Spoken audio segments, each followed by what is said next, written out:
Hola, con el gusto de saludarte de nueva cuenta por una cápsula más del Derecho de Gil Borja por YouTube. En esta ocasión se llama Educación Superior.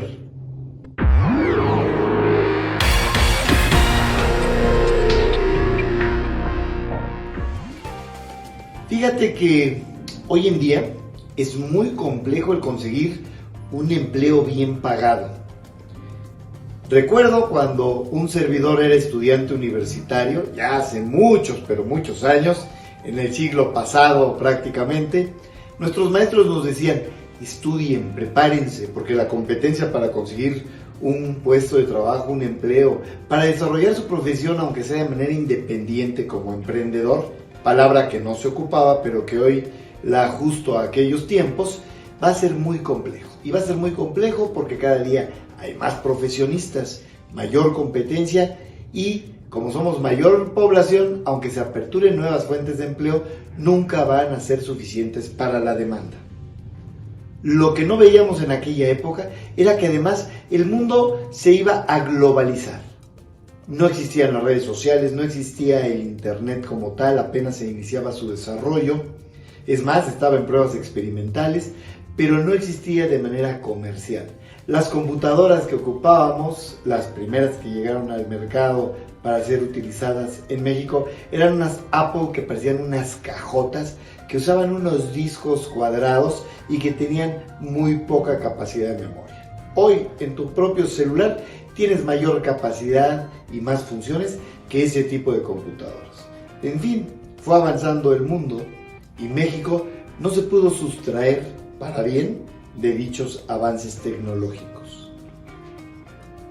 México tiene un reto brutal, terrible. ¿Por qué? Porque debe de ofrecer educación de calidad a los jóvenes que hoy quieren estudiar una profesión. Es muy buena esa idea de que todos estudien, que el 100% de los jóvenes acceda a la educación superior. Eso es genial. El problema es que sí, todos estudian, pero si no lo hacen en una institución de calidad, muchos no van a conseguir empleo. Y por eso es fundamental que si ya estás estudiando una carrera, revises cómo está tu institución educativa. Si estás apenas por ingresar al nivel profesional, que revises a qué institución vas a acceder. Si estás culminando tus estudios profesionales, anímate por un posgrado. Si ya tienes un posgrado, síguete preparando, actualízate, aprende otros idiomas, porque ninguna preparación es suficiente para seguir compitiendo en el mundo laboral. Se ha publicado la nueva Ley General de Educación para México. Tiene, como todas las leyes, sus pros y sus contras. ¿Qué preocupa? Que esa ley no le da certidumbre a las universidades ya existentes que año con año su presupuesto va a ser irreductible. ¿Qué significa esto? Que no exista un gobierno que diga, hoy te doy 100 pesos para tu gasto corriente, para pagar a tus catedráticos, para invertir en infraestructura, en equipamiento, en laboratorios, en aulas, en fin, en todo lo que requiere una universidad. Y que al año siguiente llegue otro gobierno o el mismo gobierno y diga, no, ¿qué crees? Hoy no hay dinero y te doy 90 pesos. Y entonces, ¿qué va a pasar con la viabilidad de esa institución? ¿Qué va a pasar con los cientos, miles de alumnos que ahí estudien? ¿Quién les va a garantizar que su educación no se va a ver mermada por una política pública económica que en lugar de fortalecer la educación tienda a disminuirla? ¿Quién les va a garantizar que la universidad en la que estudien sea competitiva y que al final, cuando egresen, los empresarios digan, te reconozco porque tu universidad está bien rankeada? Es decir, hay empresas que se dedican al ranking nacional e internacional de las instituciones de educación superior y que nos dice qué lugar ocupan con base a ciertos elementos que en esta misma cápsula te voy a decir. Pero ¿quién te va a asegurar que tú estás estudiando en una universidad que te va a dar las herramientas para pelear y subsistir, y no nada más un título, porque lo que quería era que todos tuvieran acceso a la educación superior sin importar la calidad? ¿Qué pasa cuando una universidad no tiene la calidad o el reconocimiento nacional e internacional que requiere? Miren, en Ecuador, hace aproximadamente 15 años, 17 años, tuvieron una gran visión de aperturar 90 universidades de manera conjunta al mismo tiempo y correr esta atención a todos los jóvenes para que todos se prepararan.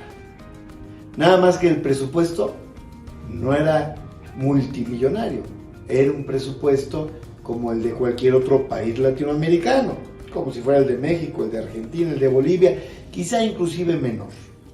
Pero ¿qué pasó con nuestros hermanos ecuatorianos? Que empezaron a egresar profesionistas. Y la empresa se empezó a ir, porque los profesionistas no llegaban a tener la calidad ni siquiera de técnicos.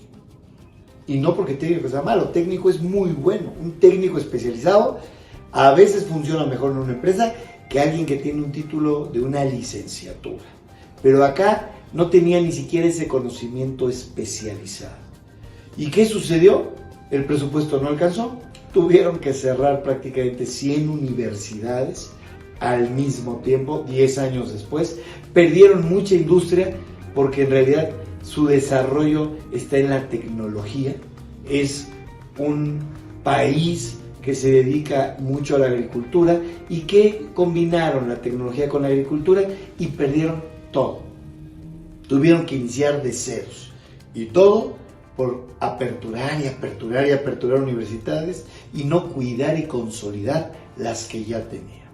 No se fijaron que se requiere de ciertos elementos, no solo para que la universidad sea reconocida por otras personalidades, otras universidades o empresarios, sino inclusive para tener los conocimientos básicos y las herramientas que permitan al egresado desarrollarse en el mundo laboral.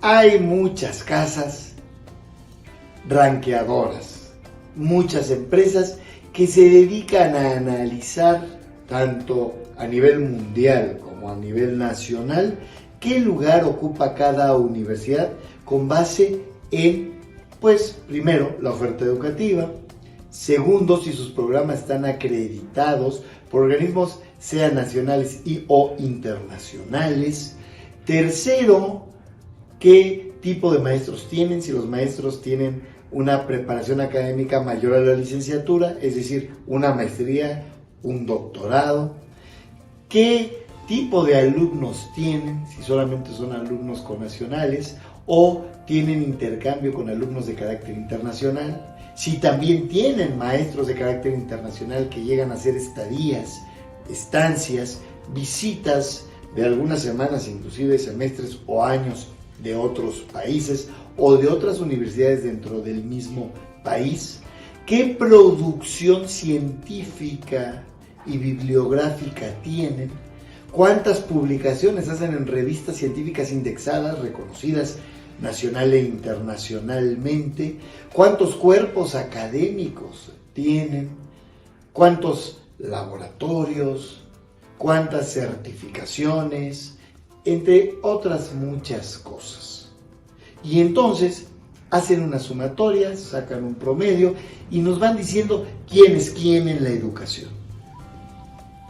¿Qué resultado trae con esto? Bueno, que la bolsa de trabajo, al culminar o poco antes de culminar su profesión, se amplíe.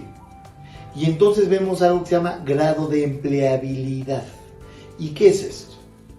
De cada 100 estudiantes, ¿cuántos consiguen empleo dentro de los primeros 6 meses de que egresaron en una empresa correlacionada con lo que estudiaron?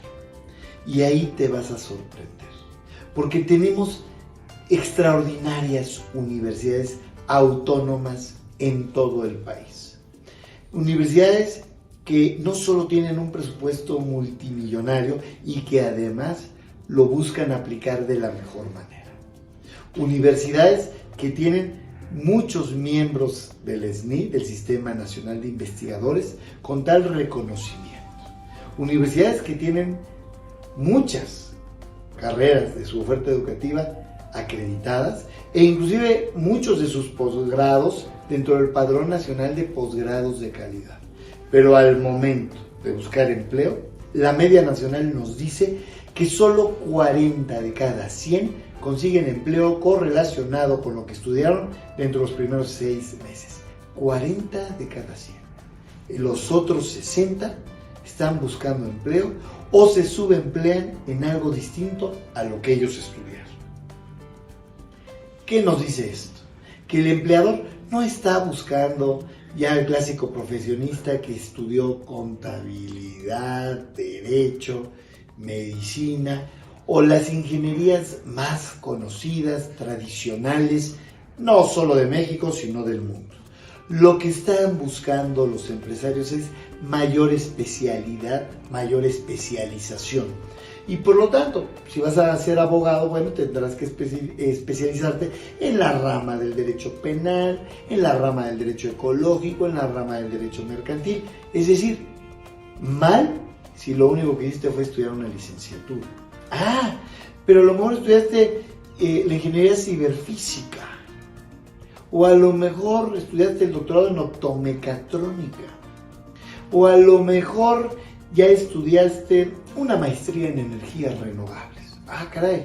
Entonces, ya lo que estamos viendo es una especialización mayor. Y esa oferta educativa, a diferencia de las universidades tradicionales, la tienen las universidades tecnológicas y politécnicas del país, 184 universidades en total en todo México, y que pocos son reconocidas porque son las que menor recursos reciben de los gobiernos, sea federal, sea combinado con el gobierno estatal.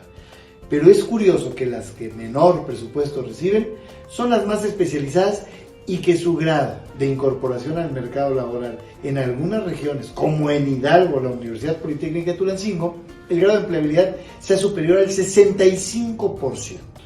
Mientras en otras universidades apenas 40 de cada 100 consiguen empleo, aquí el promedio es de 65 por cada 100. Imagínate nada más, es brutal la diferencia. En futuras cápsulas te diré en qué lugar está la Universidad Nacional Autónoma de México, las universidades privadas, algunas universidades estatales de Hidalgo, en qué lugar está tu universidad. Pero solo recuerda, si estás estudiando no van a bastar tus estudios. También hay certificaciones del CONOCER que lo elabora la Secretaría de Trabajo y que pocas universidades lo tienen. Métete a esas universidades, métete en sus páginas. Si vas a tomar un posgrado, métete a investigar cuál es la currícula, en qué posición están, si están acreditados ante el Padrón Nacional de Posgrados de Calidad del CONACYT, entre otras tantas cosas. Solo te paso un dato. Hidalgo tiene el 70% de los posgrados registrados dentro del Padrón Nacional de Posgrados de Calidad de todas las universidades tecnológicas y politécnicas del país. El 70% están aquí con mucho orgullo. Por hoy me despido y te digo, nos vemos la próxima. Recuerda que estamos a través de Ciclón Informativo, estamos a través de Síntesis Hidalgo y a través de AM Hidalgo con el derecho de Gil Borja. De igual manera te invito a que me sigas tanto en esta cápsula de YouTube, en esta página, como en Facebook, Twitter e Instagram. Hasta la próxima y muchas gracias por tu atención.